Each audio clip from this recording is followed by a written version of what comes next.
I still remember that night like it was alive, whispering danger with every rustle of the leaves. The forest that had always been our home suddenly felt like a trap. Shadows twisting into eyes that weren't ours. The smell of blood mixed with wet earth hit me before I even saw the horror. Our leader was gone. Torn from us by a predator we had once dared to hunt. I froze, heart pounding, knowing that tonight's survival wasn't just about finding food. It was about paying back a debt that the forest demanded in silence and teeth. My hands shook as I picked up a crude spear, realizing that to avenge him, I had to become like the creatures that had stolen him. Feral, relentless, willing to eat raw flesh and live in the shadows they ruled. That night, I understood that revenge was the first step toward becoming more than human, and nothing would ever feel safe again. My name is Cora, and I open my eyes to a world that has no mercy, ruled by hunger, scorching heat, and the constant whisper of fear. There are no cities, no shelters, no fire to warm the nights or chase the shadows away. The raw struggle to survive. Every crack of a branch, every rustle in the grass could be death approaching or dinner waiting. And the line between the two is thinner than a blade of stone. Our tribe moves silently, guided by instincts sharper than the flint we carry, reading the land as if it spoke secrets in a language only we understand. I have felt the gnawing emptiness of hunger clawing at my stomach, the terror of the unknown brushing against my skin, and the thrill of triumph when we outsmarted predators far stronger than us. In this unforgiving world, survival is more than living, it is learning to take back what the wilderness tries to steal from us. Even if revenge tastes like blood and fire. Every morning, I wake with my stomach gnawing like a wild animal and the sky screaming above us in colors I cannot name. The wind carrying scents of blood and wet earth that tell me where life waits and where death hides. I move with my tribe silently, our feet knowing the rhythm of the forest as if it whispers secrets only we can understand. Every broken branch, every disturbed leaf a message from the wilderness we must read or pay with our lives. Sometimes we are the hunters, our eyes fixed on shadows that dart between the trees, our hands gripping spears carved from stone, hearts beating in sync with the heartbeat of the land. Each step closer a gamble between triumph and doom. Other times, the wind shifts, the sky rumbles, and we become the hunted, ears straining for the predator that moves faster, smarter, hungrier than we can ever be. And every snap of a twig under our feet is a countdown to either survival or being devoured. Hunger drives us to take risks no one in another age would dare, climbing cliffs to reach roots only the foolish or desperate would touch, wading into streams to snatch fish before the shadow of a crocodile falls, and learning to watch vultures as guides to meals we cannot reach ourselves, scavenging what stronger beasts leave behind. We develop strategies, silent signals, gestures that speak louder than words, sharing knowledge of traps and ambushes, and in those moments, I feel a spark that makes me more than fear, more than prey, because cleverness becomes our weapon, our armor, and our lifeline.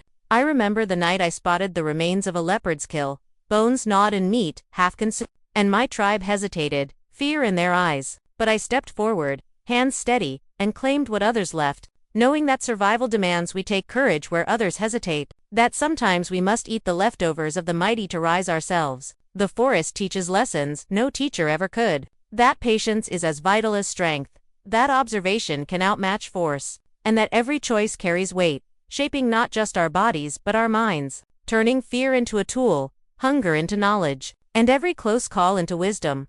As I navigate this world, I learn to read the sky for storms that can wash away tracks, to watch animal behavior to predict danger, to listen to the wind for whispers of death or promise, and slowly, instinct becomes intelligence, and intelligence becomes survival. Nights are the hardest, the darkness so thick it swallows our fire, and every sound is amplified, every shadow a potential end. Yet we share stories around flickering flames, teaching each other how to strike, when to run, when to observe, turning fear into lessons and lessons into power. I have seen the strongest falter, the fastest caught unaware, the cleverest fooled by a twist of fate, and in those moments, revenge and hunger mingle, teaching us that no creature, no matter how powerful, escapes the cycles of life and death that govern us all. Every day is a puzzle of risk and reward, and I have learned that the only way to survive is to embrace both, to stalk and to flee, to fight and to hide, to trust instincts and sharpen them with every encounter, because the forest does not forgive weakness,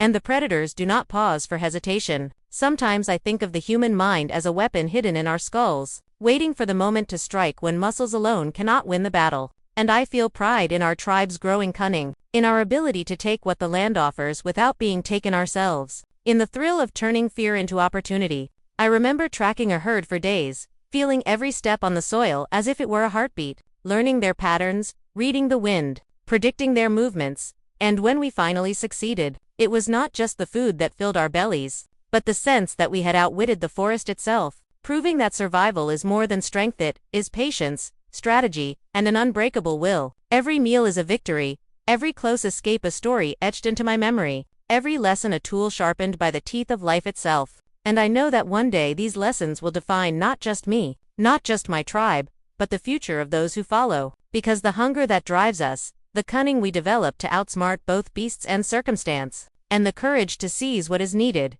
even from the jaws of danger, is what will make humans endure where others fall. I have learned to read tracks that are days old, to smell danger in the air before it arrives, to steal eggs from nests guarded by snakes, to snatch meat from predators too slow or distracted to notice. And in every action, there is a rhythm, a dance with life and death that I have come to master. For in this world, hesitation is fatal, but courage, mixed with cunning, is immortal. We do not just hunt or forage, we innovate, adapting to every challenge, transforming fear into plans, weakness into opportunity. And slowly, imperceptibly, the forest begins to reveal its secrets to us, teaching us lessons in stealth, patience, and audacity that no book, no teacher, no other species can offer.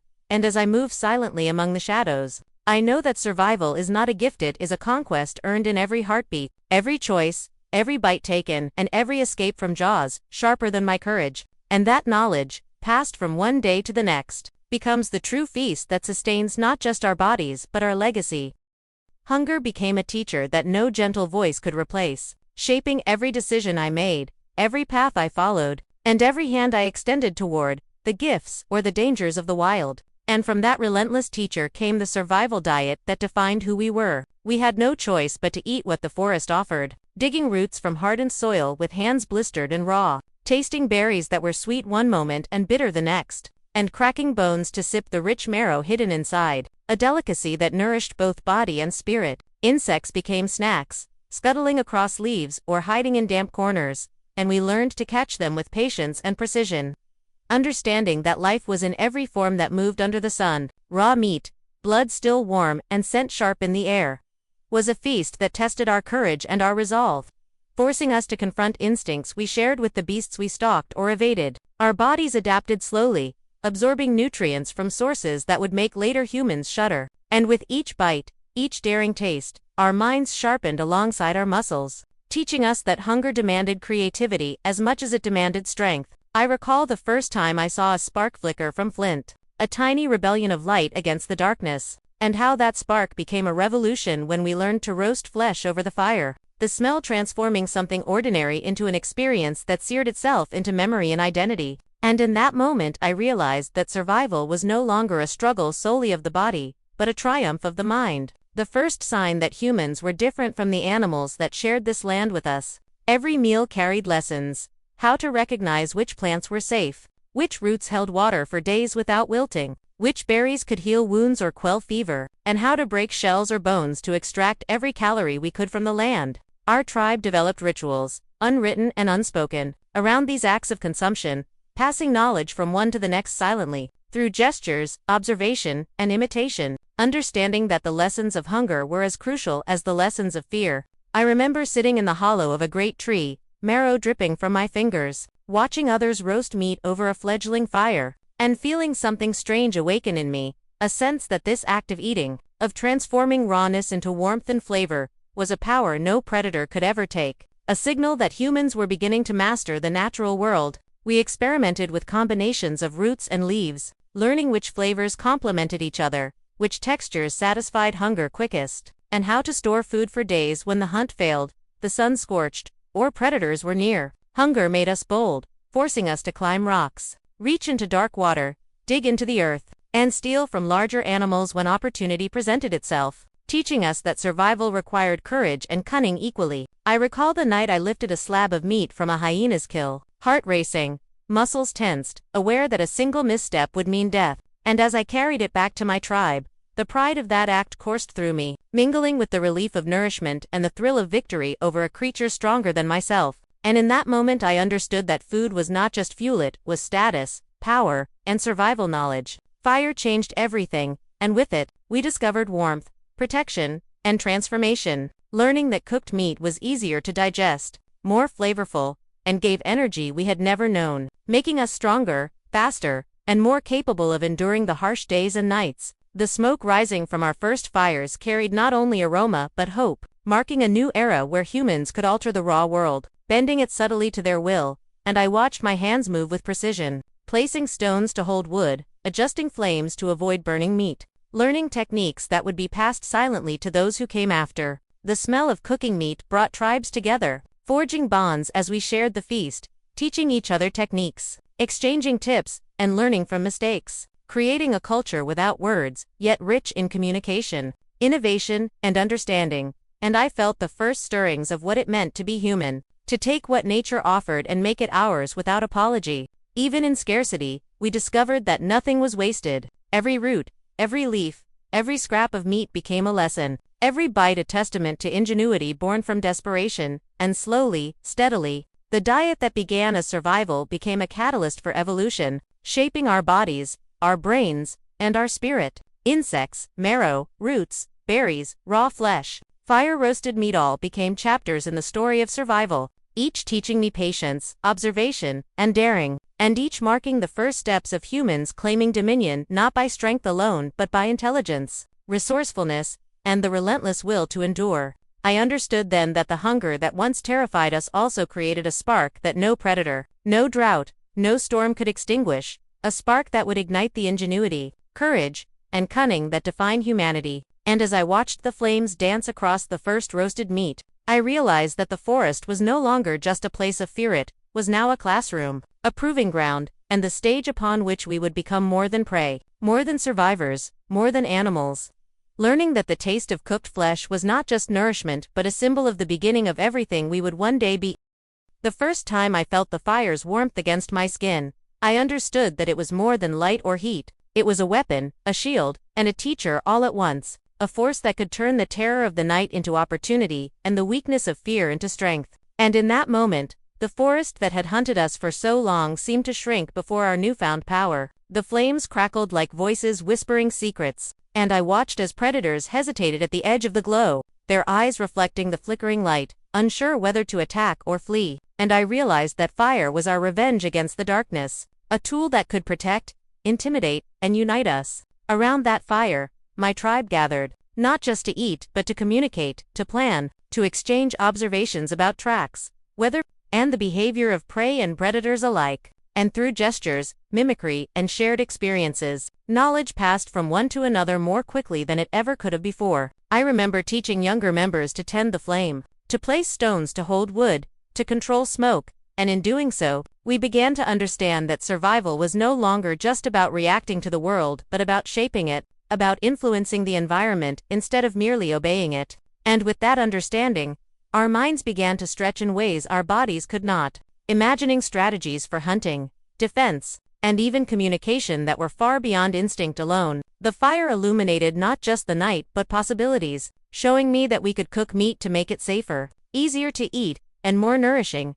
And in the heat and smell of roasting flesh, I saw the birth of culture, innovation, and planning, the first steps toward civilization, and I marveled at how something so simple could change everything. Nights that were once filled with terror became lessons in strategy, each encounter with wild animals testing not just our strength but our ability to think, to anticipate, and to manipulate circumstances in our favor. And I felt pride in our capacity to turn fear into opportunity, uncertainty into knowledge, and hunger into invention. I recall sitting close to the fire, feeling the embers warm my tired muscles, while elders mimicked hunting techniques in the flickering light, and younger members watched, learning silently, absorbing ideas that would guide them when I was gone. And I realized that the fire was teaching more than survival, it was teaching thought, planning, and foresight, igniting a spark in our minds that would grow far beyond any flame we could hold in our hands. The glow allowed us to communicate across distances, to coordinate attacks on prey, to signal danger, and to build trust within the tribe.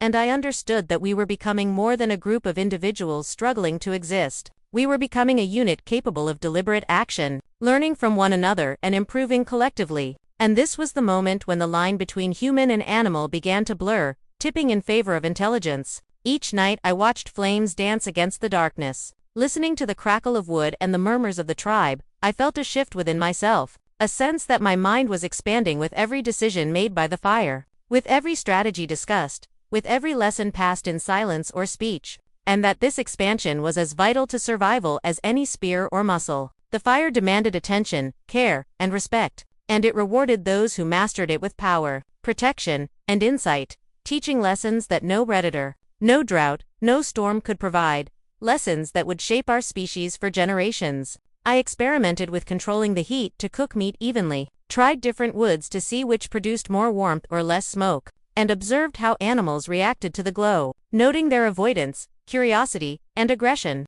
all of which fed into strategies for hunting, for defense, and for positioning the tribe advantageously in the landscape. And I saw clearly that the fire was not just survival, it was evolution, a catalyst that turned instinct into thought and fear into opportunity. We learned to store embers safely, to transfer them across distances, to use fire to protect our camps and signal allies.